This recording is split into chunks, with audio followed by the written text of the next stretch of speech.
Je m'appelle Bosco Dumont et cet été, pendant 5 mois, j'ai réalisé un tour de France des 96 départements de France métropolitaine à vélo, donc un trajet d'un peu plus de 10 000 km.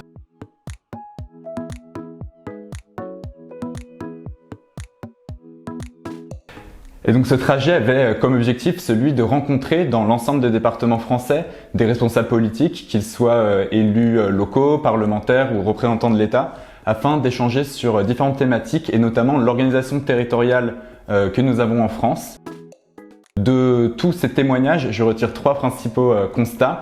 Alors le premier constat, c'est peut-être celui que en France, nous avons une forte singularité des territoires. Ça s'exprime sur le plan géographique, culturel, économique bien sûr, mais ça a aussi des conséquences sur le plan institutionnel, c'est-à-dire que 2 collectivités de même échelon peuvent jouer des rôles radicalement différents en fonction de leur situation géographique.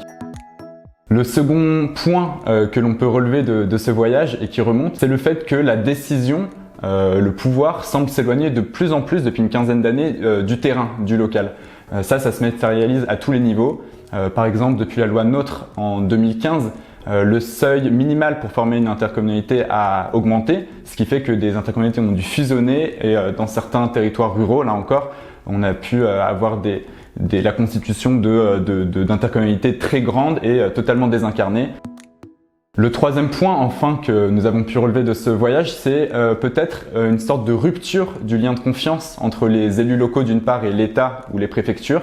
Ça s'est matérialisé sur le plan financier avec les différents mouvements de recentralisation fiscale et par exemple la suppression de la taxe d'habitation qui a eu des répercussions pour les communes et pour les départements et qui fait que les collectivités n'ont presque plus de leviers fiscaux, voire plus du tout pour les départements ou les régions. On peut aussi citer la perte de la compétence économique des départements en 2015 avec la loi NOTRe, alors que c'était un échelon qui pouvait être pertinent pour agir, pour intervenir sur le plan économique. Maintenant, tout cela est dévolu à la région.